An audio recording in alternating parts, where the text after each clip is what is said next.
Assalamualaikum warahmatullahi wabarakatuh. Baik, di sini kami dari kelompok 8. Di sini kami akan membuat video tentang rancang bangun model kontrol akses dinamis berbasis konteks pada arsitektur Zero Trust. Di sini kami yang beranggotakan saya sendiri, Repida Murti Daulay. Saya Salsona Nabila Harahap. Saya Ruth Amelia Vega Sinilayala.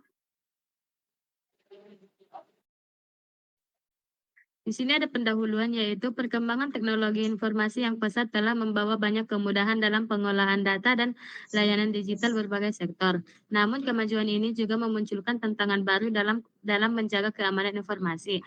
Ancaman terhadap sistem kini tidak hanya datang dari luar, tetapi juga dari dalam organisasi itu sendiri. Model keamanan tradisional berbasis batas jaringan tidak lagi cukup menghadapi ancaman yang semakin kompleks. Karena itu dibutuhkan pendekatan baru yang adaptif dan konseptual melalui penerapan Zero Trust Architecture atau ZTA yang menekankan prinsip-prinsip Never Trust, Always Verify. Di sini ada rumusan masalah. Itu yang pertama, bagaimana model kontrol akses dinamis berbasis konteks yang sesuai dengan prinsip Zero Trust Architecture. Yang kedua, bagaimana mekanisme autentifikasi adaptif dapat meningkatkan keamanan sistem reservasi audit internal. Yang ketiga, bagaimana penerapan sistem pencatatan audit dapat membantu mendeteksi aktivitas anomali pada sistem. Dan di sini ada tujuannya mengembangkan model kontrol akses dinamis berbasis konteks yang mampu menyesuaikan hak akses pengguna secara real time. Yang kedua yaitu meningkatkan keamanan dan keandalan sistem reservasi aset internal melalui penerapan autentikasi adaptif dan notifikasi keamanan. Jadi yang terakhir mengimplementasikan prinsip Zero Trust untuk menciptakan sistem yang fleksibel, transparan, dan tangguh terhadap ancaman siber. Selanjutnya akan dibacakan rekan saya. Baik, selanjutnya itu studi literatur. Nah, Zero Trust Architecture itu merupakan pendekatan keamanan modern yang menyediakan kepercayaan implisit dan mewajibkan verifikasi di setiap akses sistem. Nah, untuk pendekatan ini efektif diterapkan bersamaan dengan kontrol akses adaptif berbasis perilaku dan konteks pengguna yang mampu mendeteksi anomali serta menyesuaikan kebijakan secara dinamis. Integrasi antara blockchain dan ZTA terbukti memperkuat autentikasi dan privasi identitas digital melalui pencatatan transaksi yang transparan dan sulit dimanipulasi. Sementara itu, multifaktor autentikasi atau MFA menjadi mekanisme penting dalam mengurangi resiko pembajakan akun dengan verifikasi berlapis. Nah, selain itu, penerapan port knocking dinamis berbasis waktu juga mampu menambah lapisan keamanan jaringan dengan mengubah pola akses secara berkala. Nah, kombinasi berbagai pendekatan tersebut memperlihatkan arah pengembangan sistem keamanan menuju arsitektur Zero Trust yang dinamis dan konseptual. Adapun metode penelitian yang kami lakukan yaitu yang pertama perancangan sistem dan arsitektur, yaitu mendesain arsitektur berbasis Zero Trust, menentukan alur autentikasi dan kontrol akses konseptual. Yang kedua itu implementasi, itu menerapkan rancangan ke model konseptual simulasi, mengintegrasi autentikasi berlapis dan log aktivitas. Yang ketiga itu ada pengujian validasi dan skenario, menguji model melalui skenario akses pengguna, yaitu menilai efektivitas model terhadap prinsip Zero Trust. Itu selesainya menyimpulkan hasil dan memberikan rekomendasi pengembangan. Nah, hasil dan pembahasan yaitu implementasi sistem. Sistem dibangun menggunakan Node.js dan EJS dengan konsep Zero Trust Architecture yaitu ZTA yang menekankan verifikasi di setiap akses. Nah, autentikasi menggunakan JWT dan OTP untuk mendeteksi login dari perangkat atau lokasi baru. Middleware, keamanan memeriksa token, IP, dan perangkat sebelum memberikan izin akses. Nah, seluruh aktivitas dicatat dalam audit log untuk memastikan keamanan dan verifikasi berkelanjutan secara real time. Baik teman-teman, di sini ini tampilan dashboard awal dari sistem kami. Di sini kami membuat sebagai contoh untuk Zero Trust Architecture-nya itu sistem reservasi ruangan rapat. Jadi kita mencoba login dari akun yang sudah saya coba daftarkan sebelumnya. Kita masukin passwordnya yang sudah didaftar.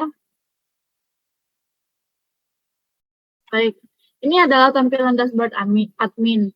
Nah, untuk mengatur seorang user itu bisa menjadi admin, kita bisa mengaturnya melalui database dari MySQL, karena di sini kami menggunakan MySQL sebagai database-nya.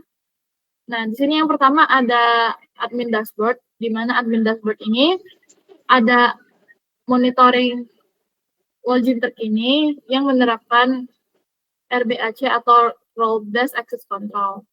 Apa yang berhasil masuk di sini akan kelihatan sukses atau failed gitu. Misalnya dia salah password, dia akan kelihatan failed. Lalu IP address-nya bakal kelihatan di sini, dan perangkat apa yang mencoba masuk juga bakal kelihatan di sini, serta lokasinya juga. Tapi kami belum mengaktifkan lokasinya di sini. Di sini seorang admin juga bisa mengatur pengguna, bisa mensuspend pengguna. Jika seorang pengguna disuspend, maka seorang pengguna tersebut tidak bisa masuk ke halaman dashboard-nya. Nah, contoh kita nonaktifkan seorang user ini. Tapi sebelum dinonaktifkan benar-benar, kita harus mengkonfirmasi aksi lagi. Jadi dia bakal diminta lagi passwordnya, yang dimana di sini itu menerapkan sistem Zero Trust Architecture atau verifikasi berkelanjutan. Baik, sebagai contoh di admin dashboard-nya di sini untuk tambahan aja ya. Di sini ada reservasinya, sistem reservasi ruangannya yang belum ada jadwal, karena ini masih sebagai contoh ya teman-teman. Logout, dan kita coba login ke peran seorang pengguna biasa.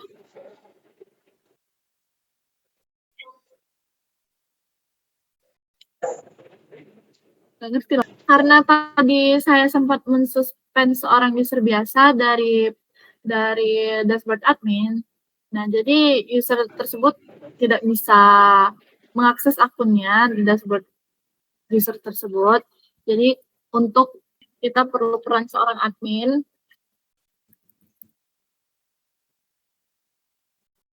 untuk mengakses akun seorang user biasa.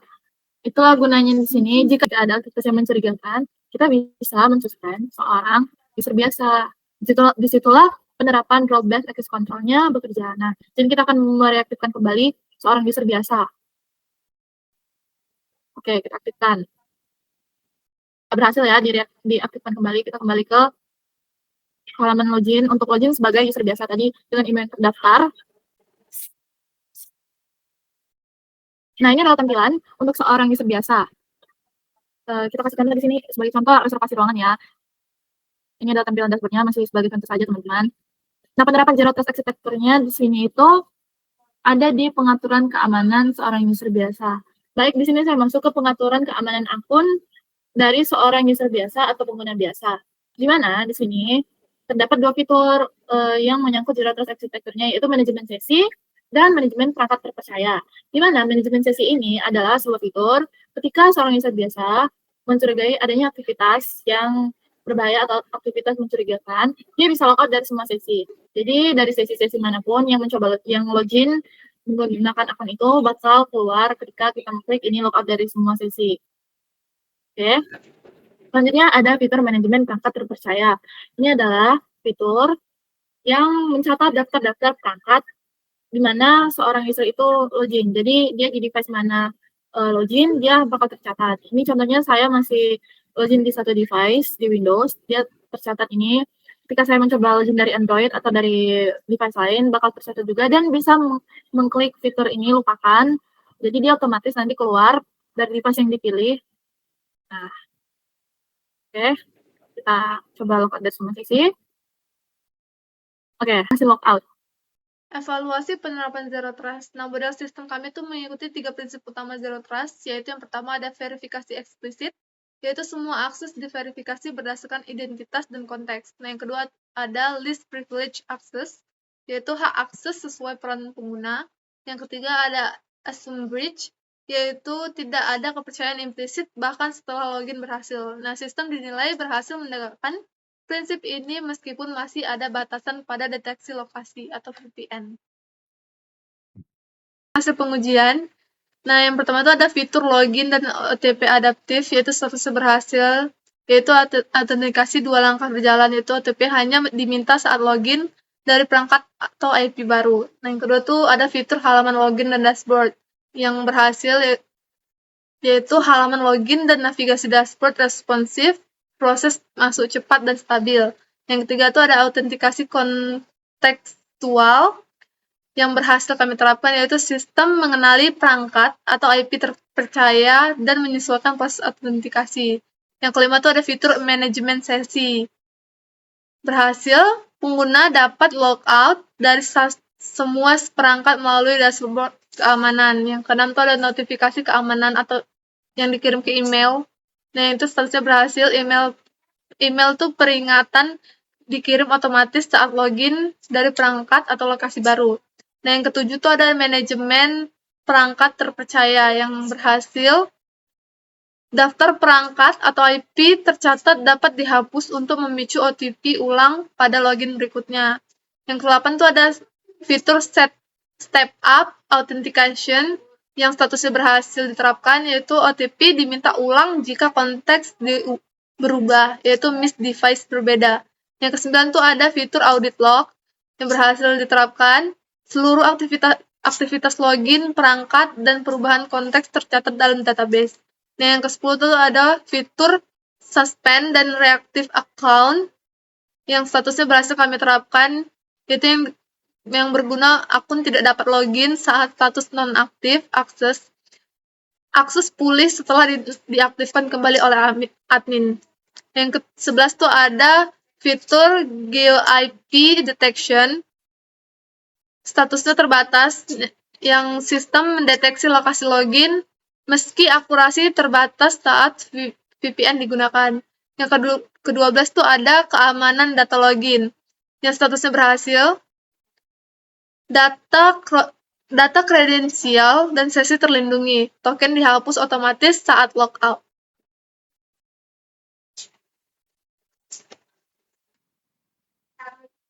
Baik, selanjutnya di sini ada kesimpulan, yaitu penelitian ini menghasilkan rancangan model kontrol akses dinamis berbasis konteks yang menerapkan prinsip Zero Trust Architecture atau ZTA.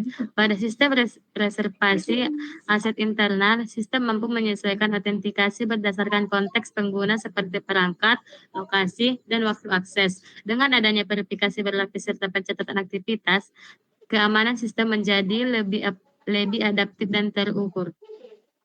Di sini ada saran, yaitu model ini masih dapat dikembangkan dengan menambahkan deteksi perilaku pengguna berbasis AI dan integrasi notifikasi real-time untuk aktivitas mencurigakan. Selain itu, pengujian lebih lanjut dengan data yang skenario akses yang lebih kompleks diperlukan agar semakin optimal dan mengimplementasikan secara menyeluruh. Baik, mungkin cukup sekian video presentasi kami. Jika ada terdapat kekurangan dan kesalahan, mohon dimaafkan. Cukup sekian. Wassalamualaikum warahmatullahi wabarakatuh. Ciao, ciao.